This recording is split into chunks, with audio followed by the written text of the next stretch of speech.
Yep. Hey, what's going on, everybody? Welcome to This Pink Cloud. We're a show all about sobriety and how you get there and how you obtain it and how you entertain yourself and how not to do drugs and how not to drink alcohol and stuff like that. Yeah. But anyway, this is season 2, episode 38. Yay! Yay. I am DJ Kelly Reverb, by the way. With me is the newly shorn. Oh, God. I haven't been on since I did it. Yeah, right. Dylan Kingston. I'm new here. Yeah, right. He's got no. It freaked me out. It was a little off-putting, dude, when I first saw you. All Dapper Dan and stuff like that. Well, and the Shelly forgot what I looked like without a full beard. Right. So she got the clippers out. Yeah, and she goes, maybe you should put it back on. Grow back out, Dylan. Yeah. Beard coming soon. Yeah, right. No, but you look good, dude. Thank you. You look very respectable. You look like a college professor, actually. Well, I got some to teach. I don't know if you could call it a college course, but right. I hear you. Hey, but with us today in studio, excited to have this guy. He's a flame on Google searches and whatnot. But this is Caleb Steward, and we actually poached him from my sister's show, the old JPK and the Crew. Okay. But so he is an author and has a book out, or soon to come out, called What Happens Next, and that's it. Okay, so good night. All right. See you later. Yeah, Thanks for tuning in. Yeah, right. But so we were talking a little bit off air. As far as we'll get into like the whole mechanics of how a book goes. But I mean, as far as like your personal story and what made you write the book, let's hear a little bit about your background. Yeah, so, well, first I want to say thanks for having me on the show. Oh, yeah, of course. It's cool to be here with you guys. So we can touch you. Yeah. Yes. So my journey starts, growing up, my mom was a single mom. My dad wasn't in the picture. And so my mom only had one source of income, but she was a heroin addict. And so my brother and I were abused and neglected. Right. And eventually we were taken to live with our aunt and uncle. The old single income / heroin user equates to not a good financial plan. No. Yeah. Well, especially when you have two kids at home. Oh, of course, yeah. Yeah, I was only fending for myself, and it was hard, so I can Yeah. really imagine. And so I talk about the transition about, moving to live with my aunt and uncle. And then in 2009, my mom died. Oh, wow. And she lost her battle with addiction. Well, how old of a fella are you? And so how old would that make you? At this point, I was in the 5th grade. Oh, wow, dude. That must have been tough. So, absolutely. Well, it's weird because when we had gotten taken away, it was only for temporary custody. So, like, she was supposed to get us back, but she had to be clean and all this other stuff. But she never made it that far. And so that temporary custody transitioned into permanent custody. Right. Yeah. And so, I struggled growing up just with everything that had happened and finding myself. Of course. And then I started drinking and partying in high school. And then that transitioned into adulthood. And I found myself almost as if I was trapped in this dark room with nowhere to go.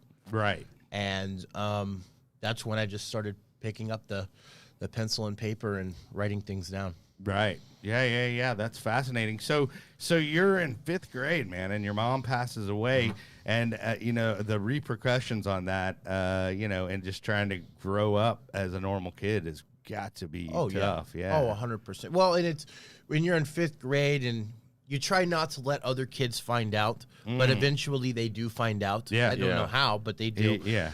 And they often look at you in a light like it's almost foreign. It's a foreign concept to them because they don't understand yet. And so I was picked on for it a little bit, but I mean, just those are things that kind of contributed to that. Well, right. Yeah. Kids are mean as Yeah. shit. Yeah, they are. And I can only imagine. And bastards. so, and also, I mean, you have to have. going from living with your mom and seeing all of that and all that trauma, and then going to your aunt's house or whatever like that, was that a good transition? You lived in... Not necessarily. I mean, she had good intentions, right? Yeah. I mean, my aunt and uncle had good intentions. It was just sometimes, I guess, with the trauma, it made me almost look at, because I didn't have a father figure, so I didn't know what a dad was, right? But having an aunt step in and play a role as a motherly figure almost made it seem like, as a child, that she's trying to replace my mom. You know what I mean? Yeah. So there was a lot of friction and tension between that. Yeah, absolutely. I mean, shit.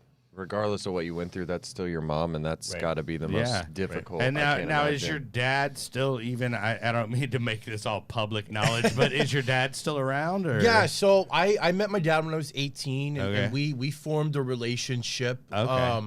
I mean, it's not where I want it to be, obviously, Right. but I mean, it's there, it's growing. Right. So hopefully it progresses. But yeah, that's Yeah, but where there's it's at. that gap of 0 to 18 where Well, no that's- dad yeah. was there. Yeah. Yeah. That's crazy.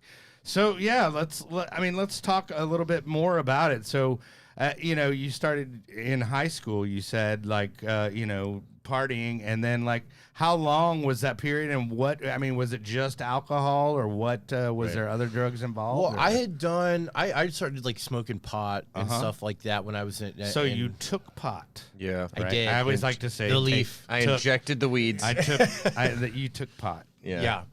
No, I smoked pot just periodically throughout high school. Nothing like too big. Sure. But drinking was I guess the thing that really was wow, this is great. I would go over to my friends' houses, and there would be parties or whatever, and I just get plaster drunk. Right. To the point where I'm writing plastic box lids downstairs type drunk. Yeah. I picture him being the fun guy. Oh, Yeah. hey everybody, it's Ox, and, Yeah. and he's gonna put a lampshade on. We're gonna get the slip and slide out. And It was gonna go for it. Yeah. It was like that. We were Right. jumping off the roof into and the the pool people drunk. chanting your name, Caleb, Caleb. Yeah. Did you have any good nicknames? I had somebody came up with the name s2e38, and I liked it so S2e38, much. okay. I was S2e38. like, we're gonna put that as the Instagram handle. Yeah. There you go. Okay. Yeah. So no, there's an origin story. There is. I like that. Okay. So now we're peeling back the layers. The layers. Yeah.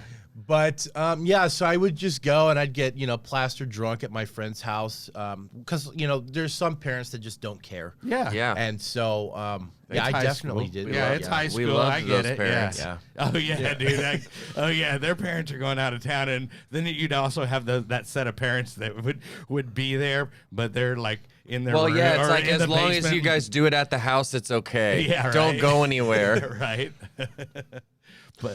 But yeah, I mean, and I never moved on from that. So I stayed in that party phase, I guess, when I should have been hey, let's Dial it back. Go dial to it back school. and be productive. Yeah. Yeah. And so then it progressed, obviously, right? And so what happened? What comes next after high school? What? Hey, what happened next? What? Yeah, Yeah. so after high school, I had what you I did figured there. I was I don't have grades to go to college, so I'm kind of out of options at this point. So I was let's just go to the Army. Well, my stint with the Army was short lived. I got injured, so then I come home, and so then I come home, and it's my aunt and uncle had then gotten a divorce. And so I had taken it pretty rough because I thought maybe the things I had done had contributed to it. Oh yeah. You know. I could see that. Yeah. So then I start drinking. Not only did that make me start drinking more, but the fact that hey, I had this short-lived military experience. I want to go back, but I can't. I'm going to continue to drink that away. Right. And it just got to the point to where I was coming back to my uncle's house. I'd be drinking and driving. I would be so drunk I'd pass out on the driveway. Yeah. And he'd have to come pick me up and put me asleep. Yeah. And I'm it just got it was very, very dark. Right. Yeah. Yeah, and I even around that time I started doing experimenting with cocaine as well. Well, you do the cocaine so you can drink more. Yeah. Yeah. I mean, or any kind of amphetamine. Yeah. Back in my day, I was thinking about this the other day. They actually had stuff called ephedra. Yeah. And it's ephedrine, which is basically what they make, meth out of. Yeah. But they would just sell it at like your local store right there, ephedra, dude, and it's like, oh, a little trucker speed, dude. Yeah. That's gonna go great with my 40 ounce. Right. So, Yeah. Take that. So that's yeah. Gotta level the buzz. Yeah, that's why you would do, like, I did Adderall and Coke a couple times. It'd be like plastered, but it would get me to the point where I was semi aware, and I just start drinking again. Yeah, Right. absolutely. Yeah. And then that makes for a really obnoxious cocktail of a person. Yeah. Oh my God, dude, the totally plastered speeding guy. Yeah. The guy that's completely fucked out of his mind, can't put together a sentence, but he's moving 100 miles an hour. Oh yeah. And having a little like bodily fluid functions. Yeah. Like a pit sweat. Yeah. And, like he's like drooling from his nose and all that. No, good this stuff. is no lie. I did it one time. I was determined. I don't know why, but I was super drunk and I had just done some like cocaine or Adderall. I can't remember. And next thing I remember, I just fucking drove to Choctaw. Okay. I was just like, cool. Just go to Choctaw. Of course, dude. That makes perfect sense. Right. And I have like at least $30 I can bet on black. Get man. some more Bet on cocaine. black. Yeah, right. Yeah. Yeah, man. But I have a bunch of those stories. I'm not proud of them, but Right. those stories where I cannot believe I'm still here. I navigated and I didn't get a DUI. I mean, luck. I mean, dude. I mean, if that's not a miracle, I don't know what is. Right. Man, If we would have got caught for all the shit we did, we'd be locked under the prison. they'd have a special room for us. This guy, Yeah. just melt the keys down. We'll never need them again. Right. Yeah. So.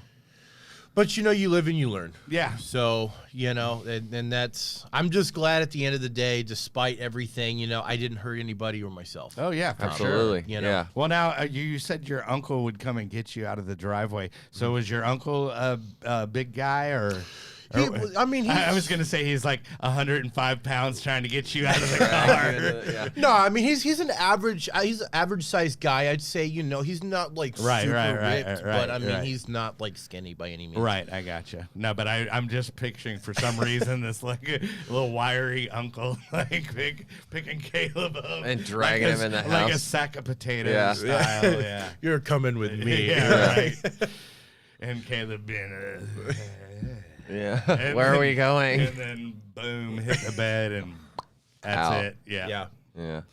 Well, so this is going on, and how long of a period would you say like that you were abusing alcohol, Adderall, Coke, all that? Good stuff? For Adderall and cocaine, it was very periodically. It was in and out. You know what I mean? It wasn't like I had done those drugs, but for me, my thing was alcohol. Oh, yeah. That was what went well with me. Those were just supplemental. Right. Yeah. Right. If they were present, I'd do them. If they weren't, oh well. Right. Yeah.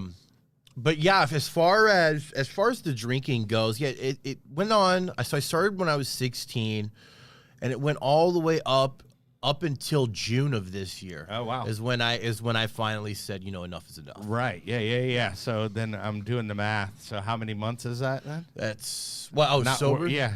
We're not day counters here, It's but what 4 or 5 months. Yeah. Yeah. Okay. Okay. Well, cool. Congrats, Oh, man. yeah. Thank you. That's for someone like you or me or Kelly that uses on a daily basis, that's a miracle. So Yeah. Yeah. Well, Oh, yeah. I mean, there was. For me, I didn't think I could do it, man. Oh, yeah, I absolutely. honestly, like, you get in that place where you're addicted and just that hopelessness. And, like, I don't know how I'm ever going to be able to function without it. Right. Well, and I was talking to some Yeah.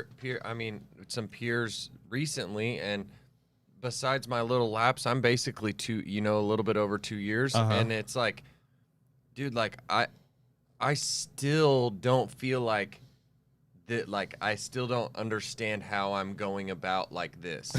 You know what I'm saying? How am I functioning? I have, and they call it imposter syndrome or whatever they call it, but I still have those times where like I get like in my head and I'm like, this is not me. Like people, when they meet me now, they see a completely different person from when I was using, right? Right. And so it's like odd to me, like I feel foreign. Yeah. And it's like, I don't know. And it's like, when is all of this going to bust? When are they going to realize that I'm still a piece of shit? Right. Like, when am I a fraud? Yeah. Right. And it's like weird, dude. I always tell people, like, you know, I've got like about 14 months or so. Yeah. And I always tell people, this is all just a setup so I could get a webcast or, you know, a podcast. I was an off the wheels, you know, drunk for 15, 20 years. And you know, just so I could one day have a podcast. Yeah. And that's it. Yeah. Hey, speaking of that, let me hit my sponsor real quick. I forgot the old illustrious Summer Sky. That is right. SummerSky.us. Their number is 888-857-8857. Once again, that is 888-857-8857. SummerSky.us. They are out in Stephenville, Texas. It's where I went, and you know, it's working for me.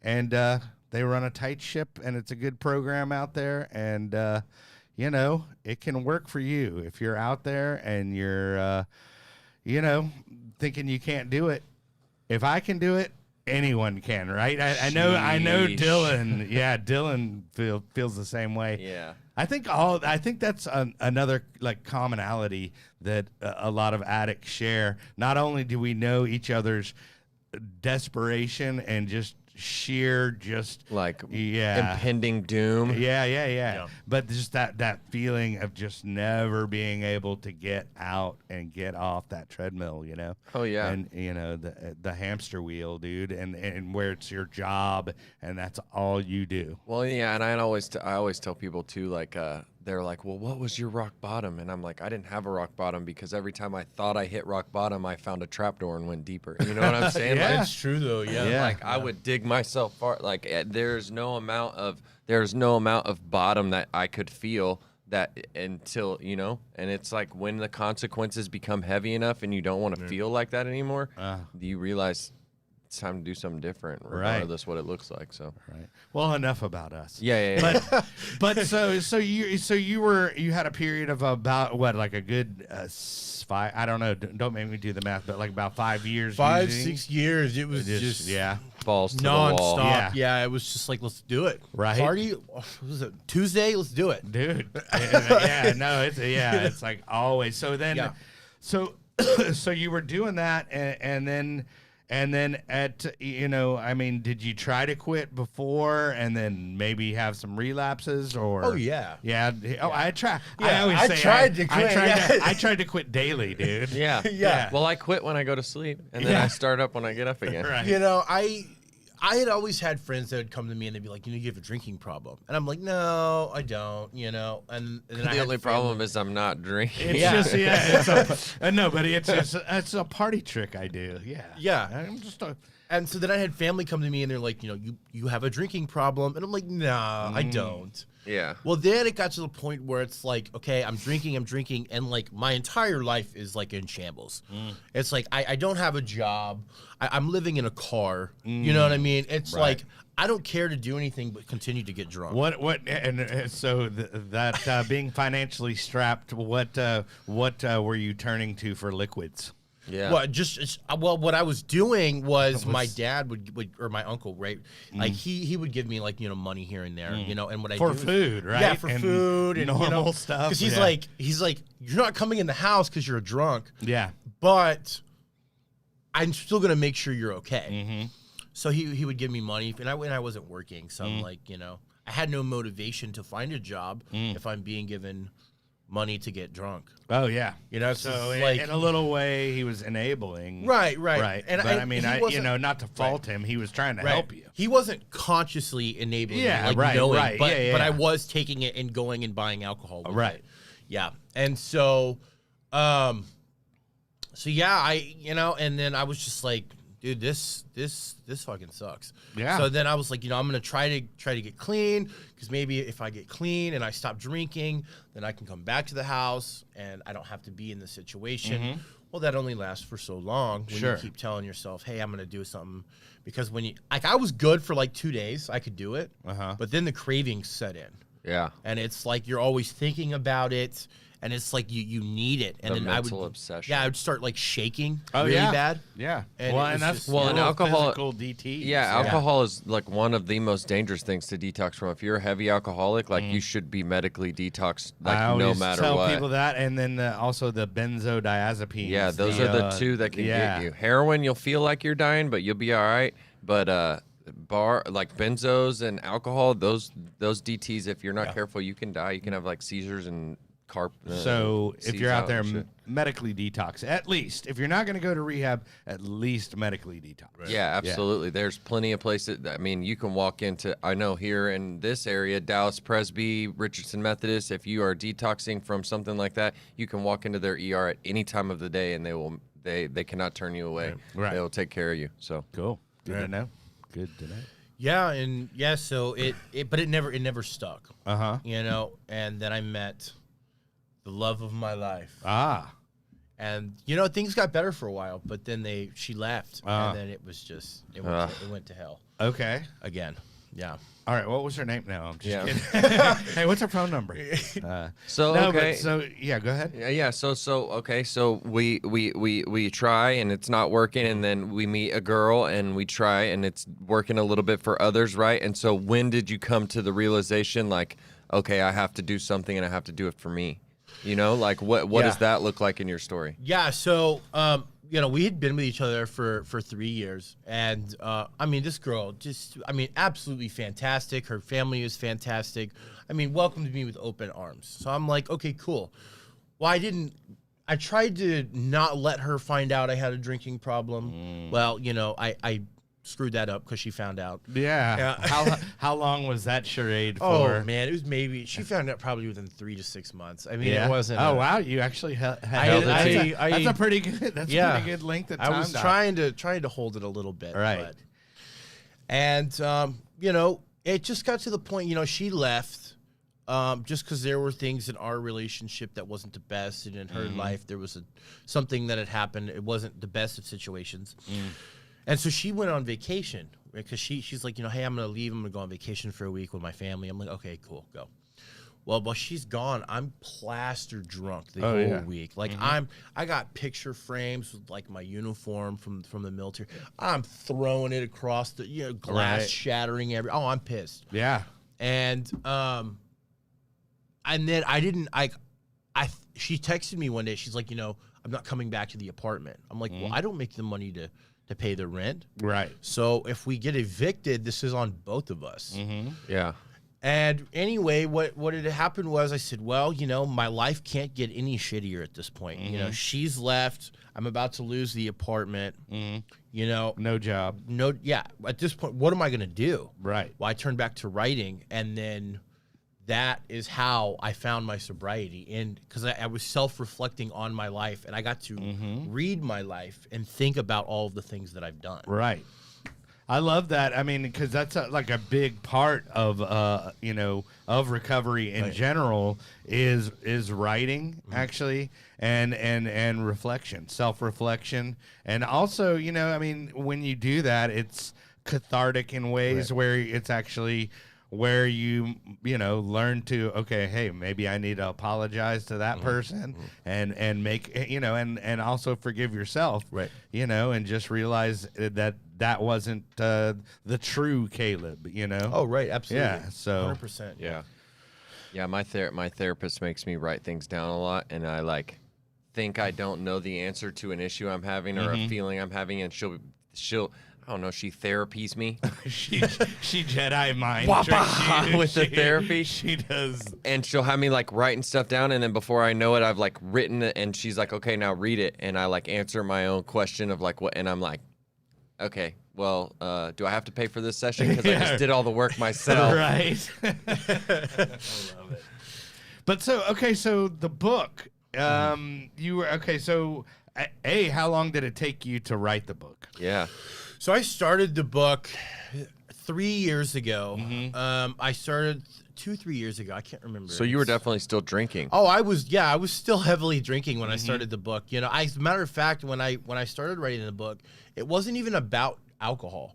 It was more so about my mom and the things that had happened. Oh, okay. So you're kind of just doing just a looking back at your childhood kind of thing, and the trauma that was going on during that. Yeah. Yeah, it was almost like a self-diagnosis. Like I was like reflecting on everything, wondering why it is that I am the way that I am. And so, I remember what I would do is I'd go in my room for like 3 days with like a bottle of whiskey, and I would drink the whole bottle. I'd be plastered drunk while I'd be writing. And then all I would do was chain smoke cigarettes. Like I wouldn't come out to eat. I wouldn't do anything. And the reason I did that is because I felt like, you know what, if I'm going to write about something so messed up in my life emotionally, I can't do this sober. Yeah. Like I have to do, have Wow, that's so you actually have to be inebriated to face your own emotions. Yeah. Wow, to even deal with that. Yeah. Yeah, I mean that's Same. that's tough to do. Yeah, but I mean that's a lot of people use to avoid those emotions or to avoid just period and to deal with their trauma. Yeah, absolutely. But so you're writing about your trauma and then. Yeah, so I'm writing about my trauma. I'm like drunk, I'm listening. I got headphones on, listening to all these sad, distorted sounds. No lyrics. Okay. Because I wanted to write to the music. Right. But I wanted to make the emotions connect with it. Okay. And so then I just Are you listening to like whale calls or yeah. something? No, I don't know exactly what I was listening to, but it was just like sounds, like very like Babies crying. Yeah. Right. No, it was like I don't even remember. It was just like I don't know exactly what sounds I was listening to. I got it. Look, dude, he can't tell us his full process. Yeah, Right, exactly. Babies crying might have been in there. All right. Yeah, but so yeah, and then I took a break from the book for a while because it was supposed to come out. Well, I had all these like copyright issues, and I'm like, what do you mean copyright issues? There's like, yeah, the name of the book's been copyrighted. Now you don't know all of this. At this point, I didn't have a publisher, right? So I'm like, I don't know this. Yeah. So then I had to go back to the drawing board. And I had to come up with an entirely different concept, which is where I came up with the name "What Happens Next" because it's like, okay, after this is done, where do we go? Yeah. Right. What happens next? Right. Sure. And so, I finished the book, and let's see, I finished the book in August, and then sent it off to my editor. She edited it, sent it back to me, and at what point during the writing process did you go, hey, did you set out to write a book? Or, I mean, because it sounds like you just started off writing just as a therapeutic kind That's of what thing. I did, yeah. And then at what point did you go, oh, well, this, I might as well make this a book? Yeah, well, because the girl I was with had actually, I got this whole thing from her. She's the one that said, hey, why don't you just write your emotions out? And I've never been a really good writer to begin with. Sure. So I'm like, I don't know. Well, she finally talked me into it. I said, okay, fine. But if I'm going to do it, I'm going to do it on my terms. I'm going to need a lot of whiskey. And so she's like, okay, fine. So, we went out and we got that. So then I started writing. And it just kind of like shaped itself into a book. Like, I don't know. There wasn't like a specific point. I was like, hey, I want to make this a book. My intention was like, I'm going to write this and nobody's going to read it. And I'm going to be okay because then I'm going to move on from what happened. Right. Yeah. I like that you said that. And so, like, at what point? So, like, you started writing this when you were using, right? And all that stuff. And so, at what point, like, and I don't know your story, right? So, did you realize, like, oh fuck, I this is why and this is how, and then you started feeling like I need to get some help, and you like went to treatment, or like how did that transition happen? Well, I tried to go to rehab. I tried to go. There was a place called Lighthouse Recovery. I don't know if y'all know. I've heard of it. Yeah. So I tried to get in there. I had done like the phone interview. I had done the insurance stuff, and it's supposed to be a great recovery program. Well, they hit me back with a denial. Okay. And so I got denied from them, and I was very upset about it. And they were like, well, you have too much trauma in your past, and if we're going to focus on the addiction, it solely needs to be about the addiction. And I'm like, well, the addiction plays off of the things that have occurred. Well, right. And that is that's weird. I've never heard that, but like, because it's the popular opinion these days is that the addiction comes from the trauma, and so you have to deal with the trauma to figure out why we're using. Right. Did they give you an alternate? Like they wanted me to go to like a psychiatric facility for Okay. like 2 weeks, and then I have to reapply, and then and then I could focus on it. Well, my thinking was, okay, number one, if we're gonna treat this trauma in my past, 2 weeks isn't gonna solve anything. Sure. Yeah. So that's just not an option. Plus, they have counselors there. I don't understand why they couldn't help me.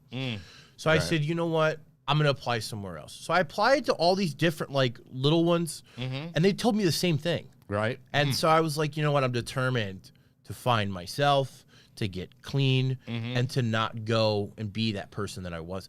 Right. And that's when I started writing. And then upon self-reflection, I was like, oh my God, I really did those things. I was like, that's horrible. Why did I do that to myself? Sure. And that's when I found myself. Right. So I didn't go to rehab. It's very rare I hear that happens. Yeah, no. There's a lot of people that just get clean. Yeah, absolutely. And that's not what I was trying to get at. I was just curious of your story, but yeah, like there are many avenues. Yeah. No, and we're like, this show is all about, multiple pathways. Right. 100%. And it's whatever pathway is working for you. Yeah. And if it's working for you, then We support it and keep exactly. rocking. Yeah, Well, I yeah, always encourage people that because I've done the whole AA thing, and so I like people that'll like ask me on Instagram that are like the book or whatever. They're like, how'd you do it? What do I do? And I always try to tell people, I'm like, find something that works for you. I was like, you're not gonna accept change unless you know you have a problem. Like until you confront yourself. That was a huge part of my addiction as well. Obviously, well, yours and mine. I didn't think I had a problem, Right. and it was really, with those 30 days like that I had on the inside.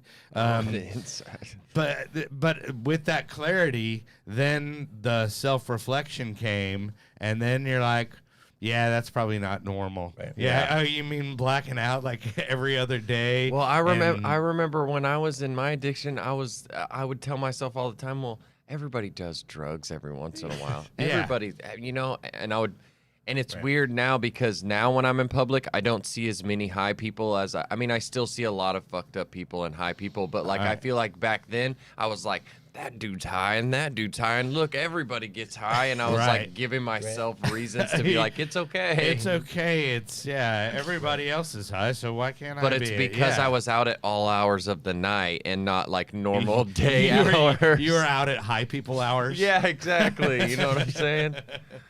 But yeah, man. I mean, the God, dude. Just thinking about the denial, like that we're in our addiction, is just like, I mean, how we can justify and what means we go to justify, getting high and using. Shit we do. Yeah, exactly, man. That's crazy. But okay, so you write the book, and then I mean, you send it off to your editor, and I think we stopped you there. So. Yeah, so I sent it off. I sent it off to the editor, and I don't hear anything back for like a few weeks. And I'm like, what is going on? Right. And she's like, hey, I have the finished product. Cool.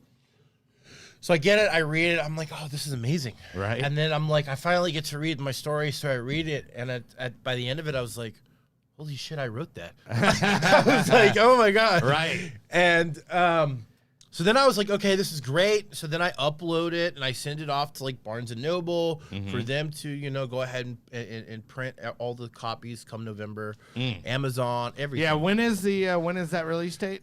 November 14th. Okay. And then also real quick, where can people get the book when it comes out? Yeah, they can go on to... Or they can pre-order, Yeah, right? they can pre-order it right now. The paperback's available at Barnes and Noble, so you can either do it online or go into any Barnes and Noble store.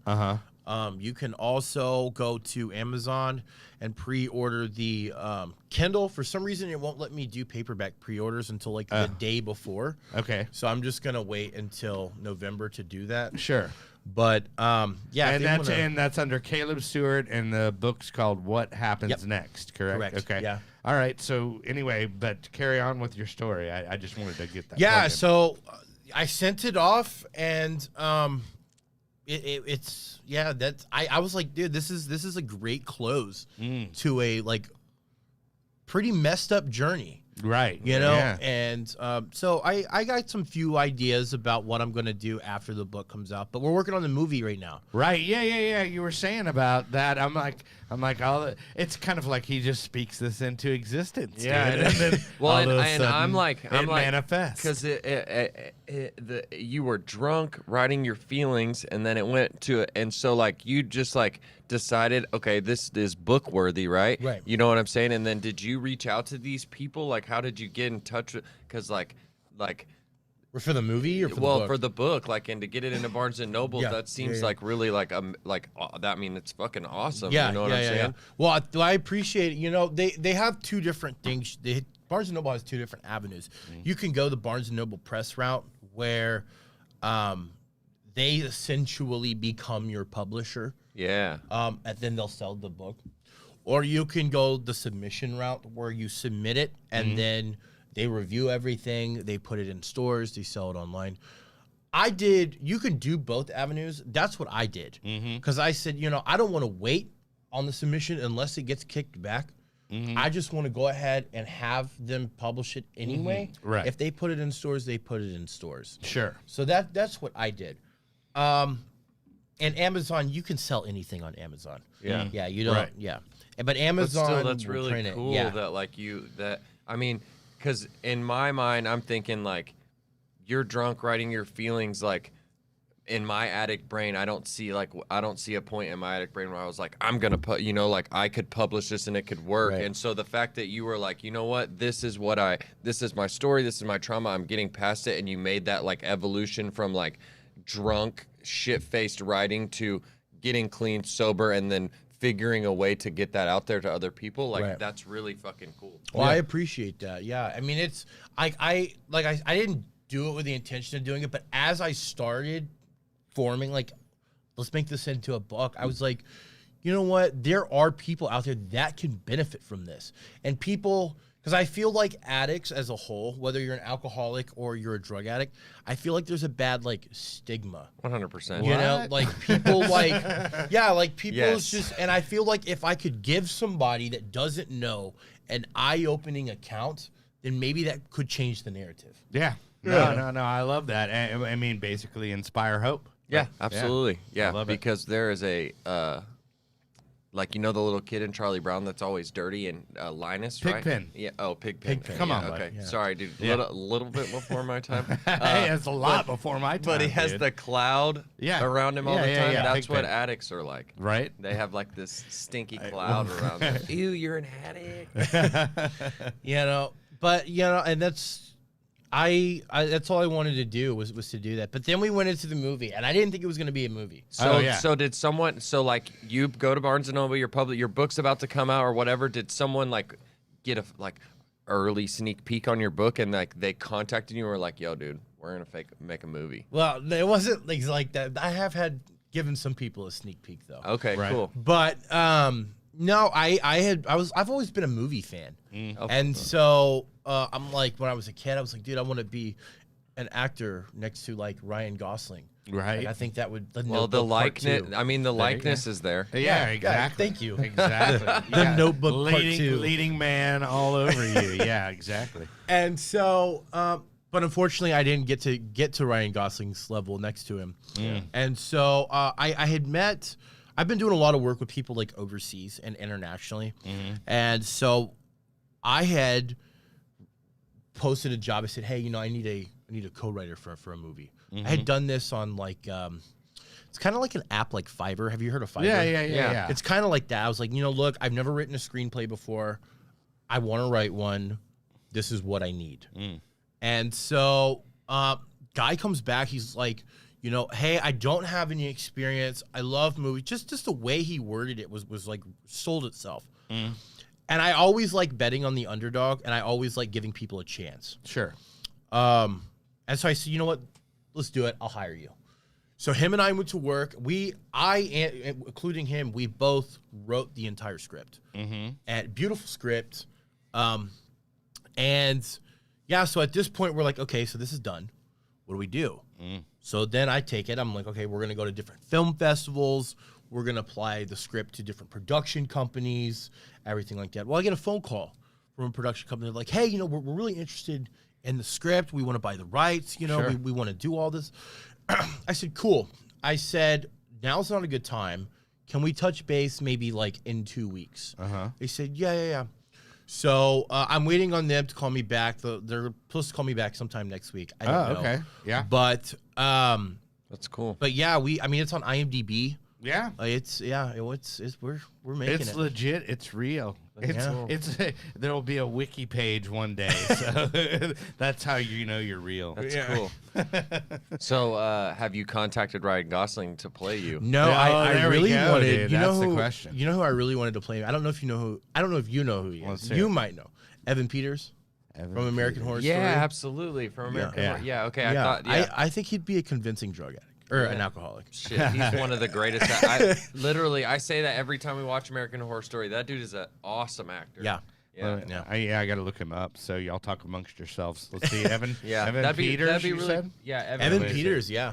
He's like the guy from the Murder House. I mean, he's in all of them. I know that dude. Yeah, I know that dude. Okay. Yeah, cool. that's really cool. And so what would that like? I mean, obviously, your ideal way of that happening, you would not just sell it to them and let them do whatever they want with it. Oh, right? absolutely not. Yeah, you would want to I'm going to be it. involved in it. Yeah. Right. So, Yeah. Well, that's cool, man. That's badass. Yeah. I was gonna say, so like I always like to get a little, sobriety 101. So we kind of know your story of how you got sober, Right. But like, I mean, what are you doing to maintain your sobriety as far as that goes? I always stay busy. Yeah. The book was very time consuming, and it made me focus on the message I was conveying. Well, then that was done. I was like, okay, I need something else that drives me. Right. So then we went to work on the movie. Now that's about to start, we just dropped a clothing line. I saw that. Hollywood T-shirt company. Yeah, it's pretty cool. Because I wanted to tie something into what I was doing into something that would keep me busy. Oh yeah. And so that's where the name Hollywood T-shirt company came from. And so I got to do some work with Joe Exotic, the Tiger King. The Tiger King. Yeah, he was from inside prison. No, well, his legal team. Me and his legal team, we did a collaboration. Okay. And it was weird. I had to sign all this like legal documents. And they were like, we agreed on a percentage that goes to Joe's legal fund. But just being able to work there and getting their shout out and being endorsed on their Instagram and stuff. I mean, that's pretty awesome. For sure. And I just wanted to do this in my spare time just to focus. Like I need something to focus on. If I don't, then who knows? I might relapse but instead of thinking about relapsing, I want to be thinking about making something positive and something. Well, and I love it because, like, I mean, there's so many avenues, and not to, degrade or anything like that, but I mean, that's such a simple solution, right? And I mean, if you can navigate it that way, I applaud you. Yeah, 100%. Yeah, because I mean, Dylan and I are huge fans of like trying everything. So I mean, I'm like, the AA route, smart recovery route. Also, the huge aspect that worked for me was having the sober community and people, that you could reach out to and be a part of, without drugs and alcohol. Right. So. Yeah, because like he said, I've done AA, NA, smart recovery. I lived in Oxford. I've had it prayed out of me. I mean. All of you had it exercised? Yeah, I have exercised the demons. So I have a question for both of you guys. Yeah, I'm going to ask the same question. Like, what do y'all do that helps you maintain sobriety and go day after day doing it? Well, I always like that, that mental, the replay. Yeah. Of, okay, just think about all those times and how, awful. Right. You were making your life because of that. Right. Keep that fresh, and then also surround yourself. Find something you like. Find something you love to do that you're passionate about that makes you happy. Yeah. Hey, Yeah, that's an important part of recovery is being happy and dealing with that trauma or whatever you had. With me, I had a huge problem with anxiety, which alcohol did a great job of taking care of. But the thing is eventually the alcohol slow plays you, Right. you know? Oh, yeah. And you know, the solution becomes the problem. Right. So, you know, and that's where I was. But, you know, the community aspect, the doing something positive, you know, when I first got out of rehab, I did journaling as well, where I would do like a daily process, like in the morning and then in the evening. So just those little baby steps that I would do. I mean, it seems, you know, people always, you know, maybe kind of frown on it. Or, I'm not going to do that shit, you know. But I mean, I did it, and it was something simple, and it was a daily exercise. And the thing is I was committed to it, and I saw it through because I just knew what. You know, I mean, I was gonna die. I was gonna have diabetes for sure because I was diabetic, full blown. I was probably, you know, gonna die in my sleep, and possibly there was the time when I actually thought about even, you know, becoming homeless. I was like, I was scoping out bridges for a while, dude. I feel was, that really. Yeah. But so, how about you, Dylan? I mean, man, I mean, a lot besides of prison. The similar stuff, but like what I do, I mean, on a daily basis, I do like when I wake up in the morning, I do like even mentally just gratitudes, you know, like remain thankful and remain humble. I am privileged enough to be a part of an organization called Skate Straight. We're not only a smart recovery meeting, we have Dharma, we have yoga, all those things. And like Kelly said, I've built a community of people that are all like-minded and trying to go in the same direction. And I surround myself with those people.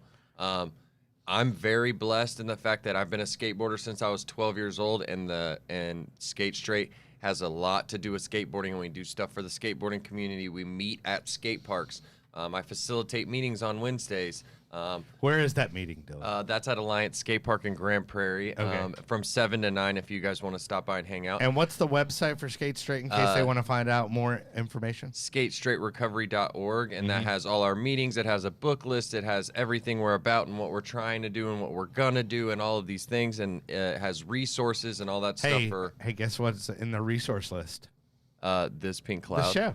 Duh. Yay. That is pretty badass though. That is, and so man, and I just try and stay connected to that stuff because previously in my efforts to stay clean and fight this beast of an addiction, like Kelly said, I've been to prison, I've been to multiple rehabs, I've been to homeless, I've stole from my family, I've stole from my loved ones, I've fucked people over, I've done them all dirty. I mean, everybody's heard my story, and so I had to find something different, right? Like I had to change everything. I had to change my people, my places, my things. Like I have a completely new life, but I'm still me, right? But it's because I've surrounded myself with these things that make me happy and give me, like you said, a purpose. And they give me a motivation to remain the way that I am now. Right. Because I would lose everything if I didn't. Absolutely. I mean, I agree. So, I mean, but you can be a part of our you can be in my sangha. If you want to I'll be a part of the community. You're welcome. I'll be a fanboy. You're in it. No fanboy. I'll just be a part of be it. in it. Oh, be in the community. Dude, oh, okay. I don't know if you're into it, but we do yoga,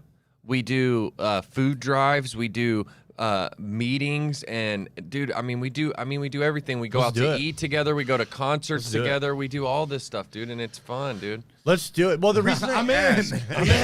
You talked me into it. The reason I ask, what you guys do is because I'm a firm believer in if something that I'm doing is working, but it suddenly stops working, how can I improve so I keep going towards success? Well, and I like that because and what we kind of refer to is just putting another tool in the toolbox. Right. So I mean that's what all this stuff for me is. Recovery Dharma, AA, smart recovery, reading, journaling, all that stuff. It's just another exercise, tool. Physical activity. I mean, all of those things. They're just like you said. They're just little notches. It's like. It's like we're Girl Scouts and we have those sashes and all the little badges. and we're just trying to fill up every Exactly. badge. We're getting merit badges. I'm trying to get all these badges. I like that. Hey, real quick, I want to hit our sponsor again. That is summersky.us. That is 888-857-8857. Once again, that is summersky.us.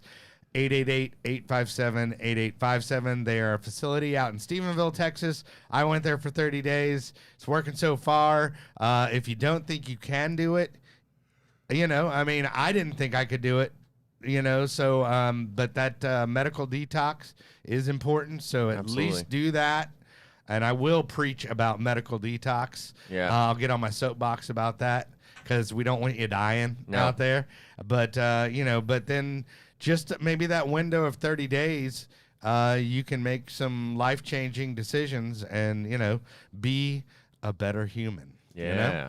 Because like you were saying earlier, I realized that I am not, I'm not less fun.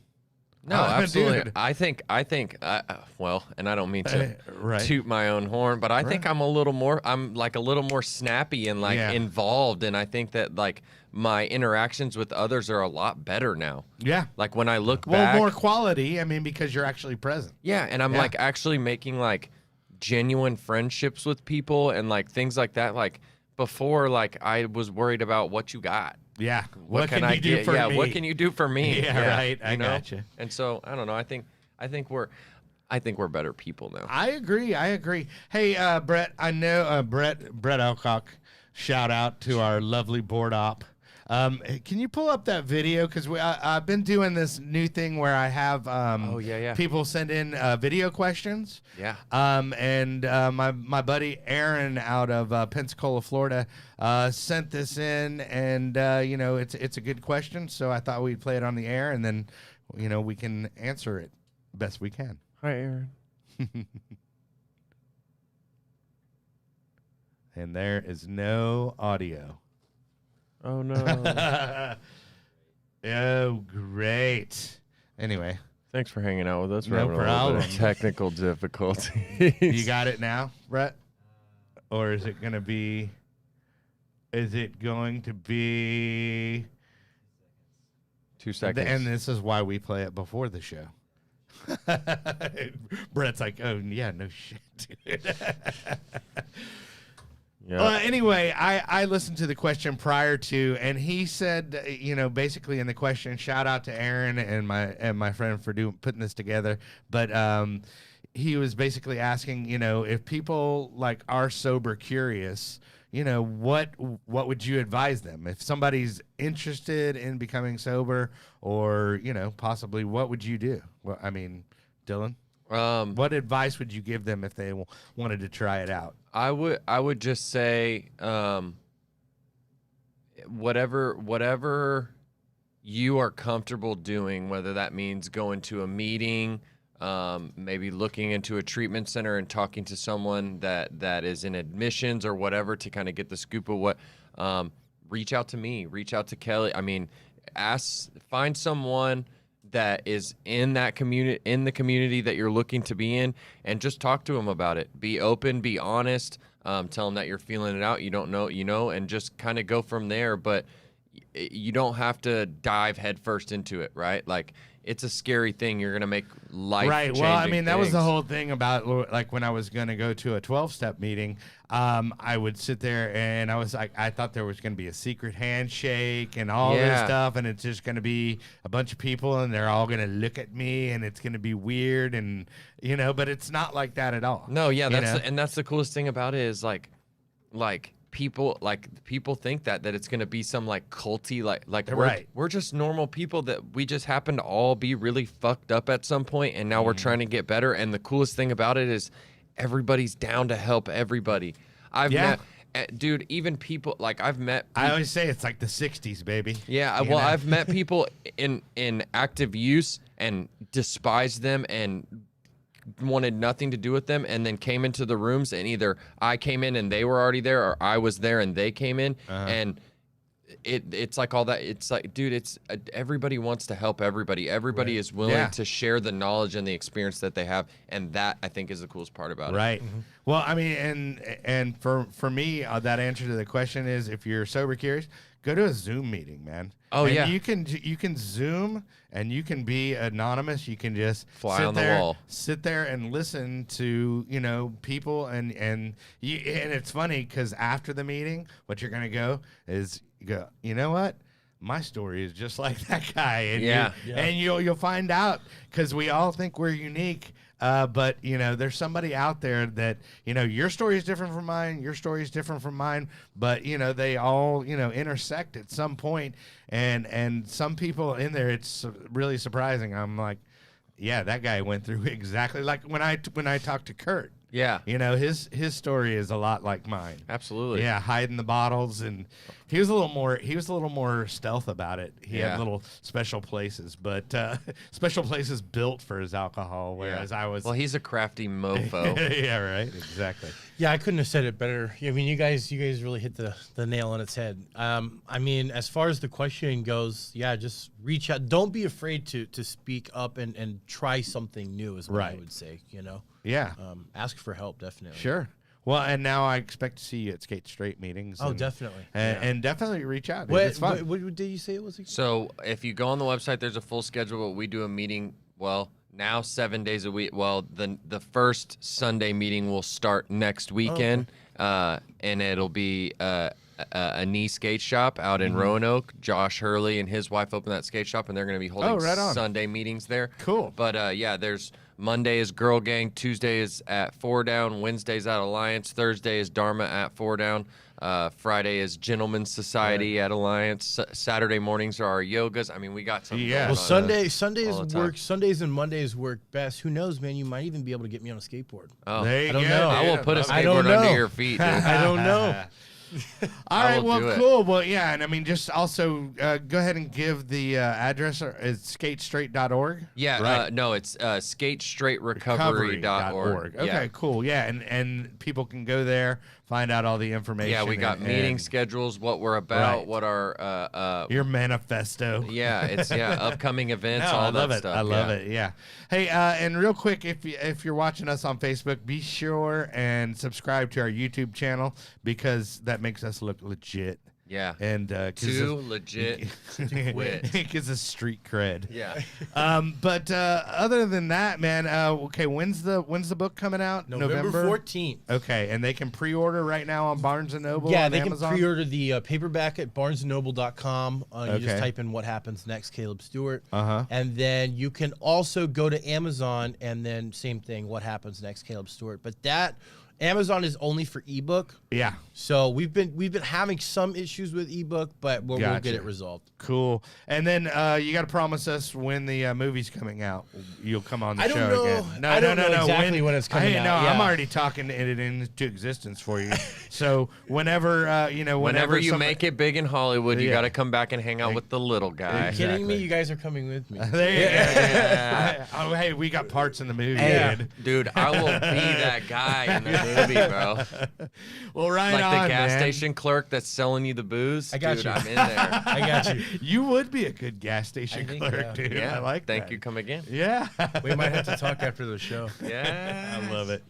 Well, cool, man. But Caleb Stewart, the book is called What Happens Next. Go pre-order it and do all that stuff. I want to thank you for coming out. I appreciate you guys having me, yeah. Yeah, appreciate you waking up early and hanging out with us sober folks Oh, and no, being no one of worries. us. Yeah, Yeah. I'm happy to be a part of the club. You Yeah, know? well, Yeah. dude, we It's- want yeah. you. We want you. You're in the secret You're society. in, dude.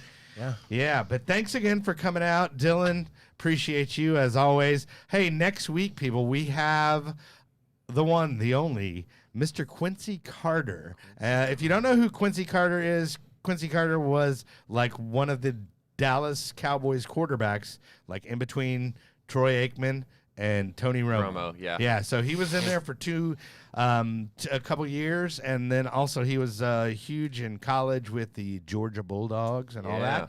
So he's in recovery, and we're gonna have him on via Zoom, and talk recovery Talk and the talk. talk football and talk about all that fun stuff. But anyway, be sure and tune in next week. And then also, I am asking people to go back and watch the older episodes because we have some really good information out absolutely. there. The one about Narcan. If you need to learn about the street fentanyl and stuff, definitely go check out that episode. And it's all on our channel on YouTube. And other than that, you got any shout outs for the week? I got to shout out the dog and the girl at home. Love you guys. See you in a little bit. Right? Any shout outs for you? Oh, just my dad, my aunt, my uncle. Yeah. Okay. Sweet. Cool. Thank you for keeping me alive. Yeah. Thank you. Thank you for telling me I had a problem. Right. All right. Well, Brett, that is it. Maestro, play us out, please. But remember, kids, like I say, there is no magic pill for sobriety because if there was, we would all take too many.